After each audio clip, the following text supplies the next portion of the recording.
Hello again, my fiber friends. I'm ReRe, and you're listening to Exploration Crochet, a proud part of the Yarn Over Hook network. This episode is part 2 of my The Evolution of Starting. Be sure and give part 1 a listen if you haven't already. The Evolution of Starting makes up the first topic in the series that I have decided to call Crochet, a Chain of Events. In this series, we will unravel the fascinating history of our craft one loop at a time. We will explore the tools, people, and techniques that transformed a useful skill into a global art form. I will still occasionally pop a peek at other topics in the crochet world, and I will be sure to keep you up on the colossal yarn crawl of 2026. So please keep those names of your favorite crochet-friendly LYSs coming in. But now, for today's episode, every once in a while a technique comes along that feels like a total game changer, a before and after moment. Today, we're digging into the history of the adjustable ring. You might know it as the magic ring or the magic circle, and depending upon when you started crocheting, it might feel like either a brand new innovation or an ancient secret. But where did it actually come from? Why did it suddenly explode across the globe? And is it really magic or just brilliant engineering? Today, we're tracing its journey from regional Japan craft books to the viral heights of the internet. It's a story of how crochet does what it has always done best, quietly borrowing, adapting, and solving problems long before anyone gave it a catchy name. So, grab your favorite hook, pull up a loop, and let's cinch this story up. Crochet Adjustable, The Evolution of Starting, Part 2. Let's start by demystifying the technique itself. First and foremost, the adjustable ring is not a stitch, it's a starting method. Mechanically, it's very simple. You form a loop with your working yarn, crochet your first round directly around that loop, and then pull the tail to cinch the center closed. That's it. And if that sounds suspiciously close to a slip knot to you, that's because it is.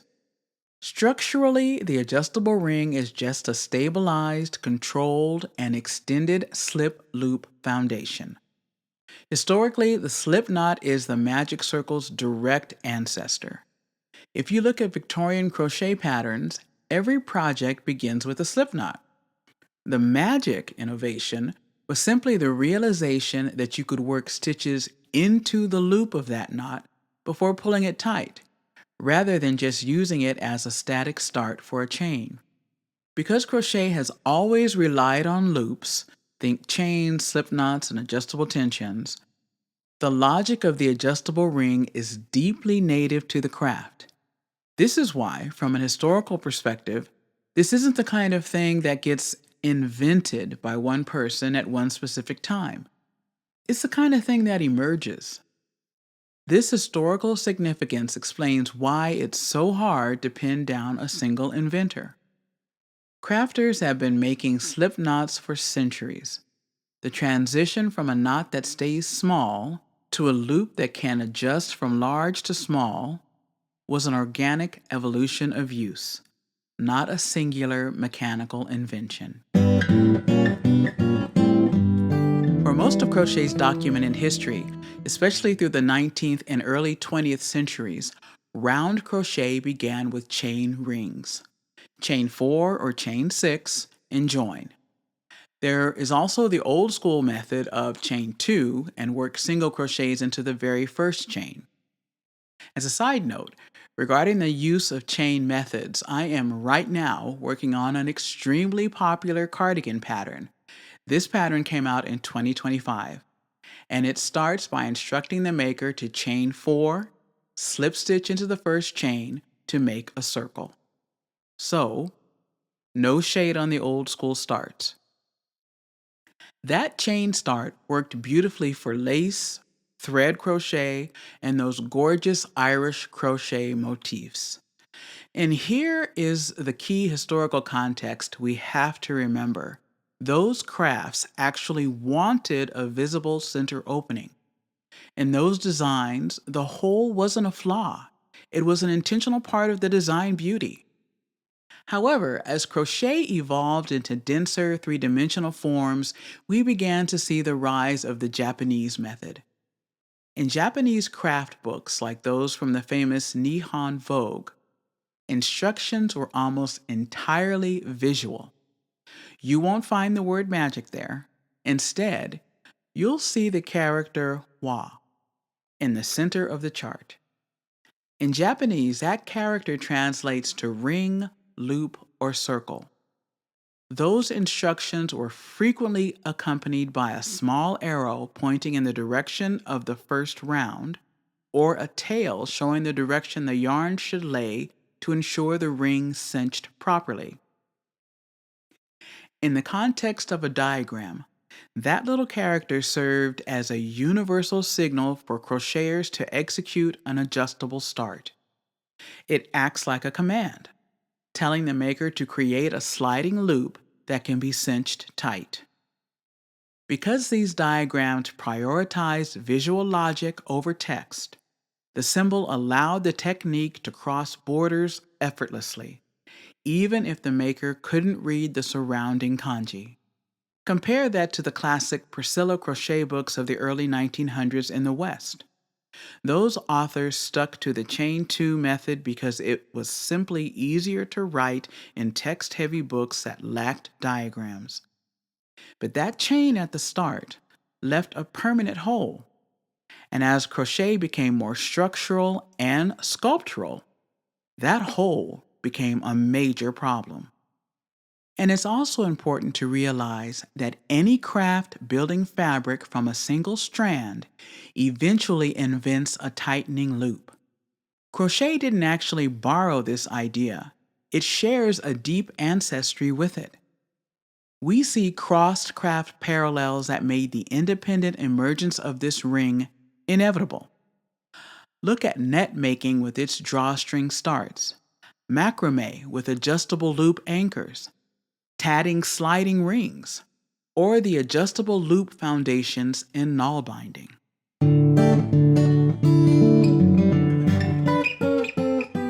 So let's continue our look east, specifically to post-war Japan. By the 1970s, Japan was gripped by the kawaii or cute revolution. At the heart of that cultural movement was amigurumi. But this movement ran into a very specific technical problem. If you're crocheting a small round head for a stuffed cat using the traditional Western chain and join method, you're left with a gap. When you stuff that cat with white polyfill, the stuffing peeks through that center hole like a tiny white eye staring you down. Simply put, its look wasn't cute. Japanese designers standardized the adjustable ring as a functional, elegant solution to this aesthetic problem. So why did it take so long to reach the West? Until the mid-2000s, the crochet world was largely siloed. If you lived in Ohio or London, you bought magazines that stuck to the old ways. The magic circle was essentially a regional secret hidden behind a language barrier. Everything changed around 2007. YouTube was just a few years old, and incidentally, that's the same year Ravelry launched. Western crafters began buying Japanese books for the charts. We couldn't read the kanji, but we could certainly read the pictures. We saw that sliding loop and realized, wait a minute, this is so much better. We didn't just adopt it, we rebranded it. We called it magic because to a generation used to permanent holes in their work, a disappearing center literally felt like wizardry. So around 2008, we see the magic rebrand. The term magic circle began to trend on Google, and side note, it is the #1 search crochet technique today. In a classic case of linguistic leveling, magic is simply a more clickable, evocative, and marketable word than adjustable. The result of that rebranding is everywhere today. Modern patterns almost universally use some sort of magic ring notation. If you look at a pattern from as recently as 2005, you likely won't see that at all. Instead, you'll find the full, literal instruction to form a sliding loop.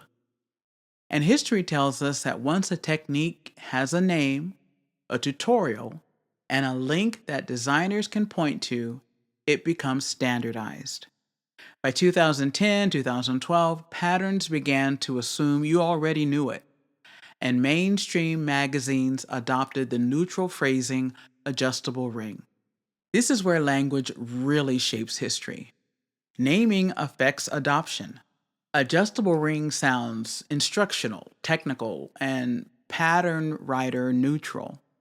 But magic ring, that sounds beginner friendly, bloggy, and YouTube clickable, and emotionally satisfying. Adjustable ring tells you what it does, but magic ring tells you how it feels. In the early internet era of blogs and SEO thumbnails, feeling won. Once the method was standardized, crocheters did what we always do: we optimized. Today, we see two distinct ways the magic is performed globally. There's the table or finger method, popularized by Western YouTube tutorials, where the yarn is laid flat or wrapped around the fingers like an X. Then there's the hook wrap method, common in Eastern Europe or parts of Asia, where the loop is formed directly with the hook after taking the yarn off the fingers. From these foundations, further variations appear, like the single loop ring or the double adjustable ring. The double adjustable ring isn't about complexity, it's about respect for the object's future. These variations evolved because the technique is being put to the test in toys that get washed, hats that stretch, garments under stress, and projects using heavier and slipperier yarns.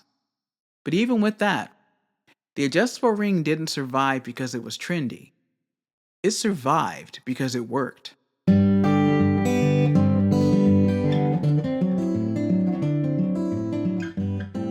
All right, but let's be honest for a second. Despite the name, this magic ring is actually the most common cause of crochet heartbreak. Once you've figured out the mechanics, there are still the three big mistakes that every maker eventually encounters. The first is the oops, I jumped the gun. Pulling the circle closed before you have actually finished your stitches. You have to keep that loop large and loose until the final first round is seated. The second is, oh man, I missed a thread. If you don't crochet over the loop and the yarn tail for the single, your drawstring simply won't work. And then there's the big one. The what the heck is happening? And obviously I've made these titles up.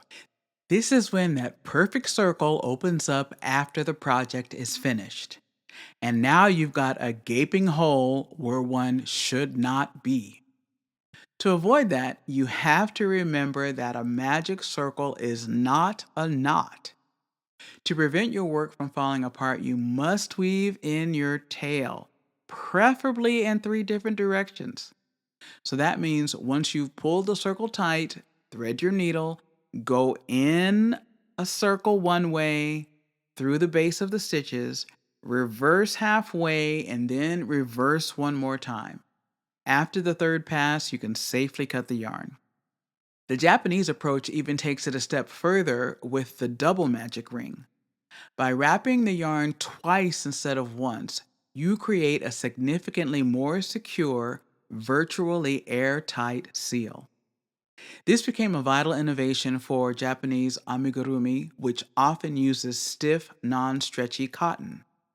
While a single loop might slip under that kind of tension, the double loop ensures the toy stays cinched shut for decades.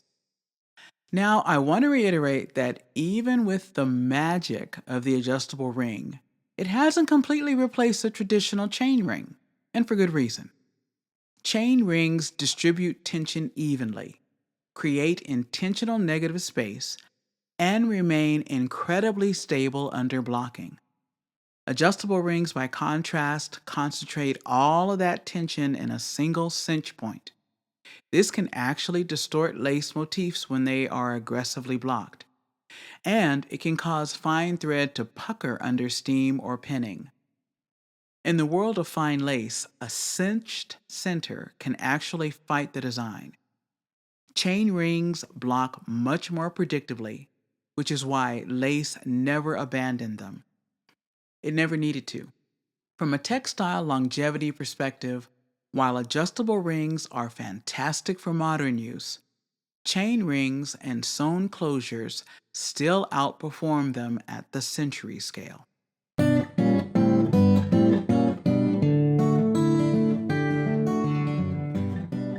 Oh, and there is another perspective on why the adjustable ring took so long to become a standard tool. That answer actually lies in the evolution of yarn itself. If you think back to the thread era of the early 1900s, most crochet was worked with thin, mercerized cotton thread. That thread came in sizes 10, 20, or 30. Thread is incredibly slippery and has a very high twist. In those materials, a magic ring is prone to popping open simply because there isn't enough surface area to create friction. Then came crochet's acrylic and wool era, the time during the mid to late 20th century. That shift toward worsted weight yarns made the magic circle truly viable. These yarns are grabbier and have more of a halo or fuzz. That fuzz creates the exact friction necessary to hold the circle shut while you're working, making the technique much less frustrating for the average hobbyist. In the end, history didn't choose a single winner. It gave us options. That isn't a sign of inefficiency, it's a sign of craft maturity. The adjustable ring proved its worth not because it was trendy, but because it solved the stuffing leak in toys and revolutionized top down hat construction. I mean, it changed the hat game forever. It allowed us to finally size beanies from the crown down, and let's be honest, it meant we finally stopped having to cover a stubborn center hole with a pom pom.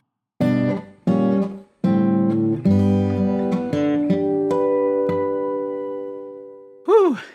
We've covered a lot of information today, but before we pull the tail tight on today's episode, I want to leave you with one final thought.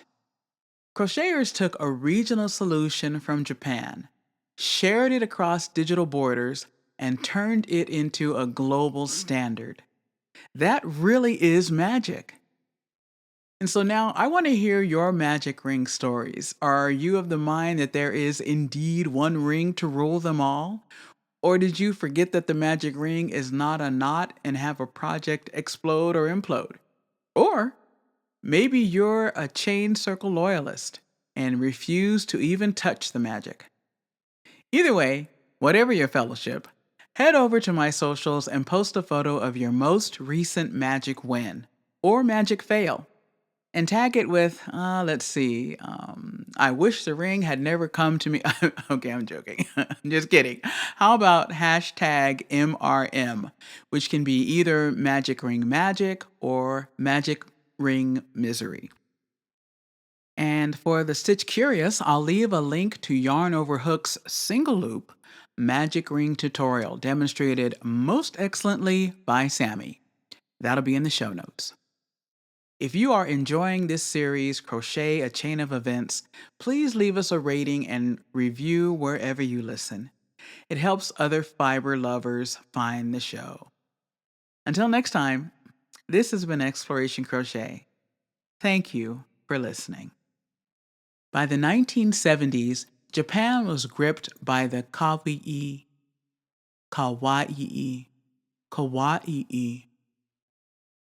What is happening?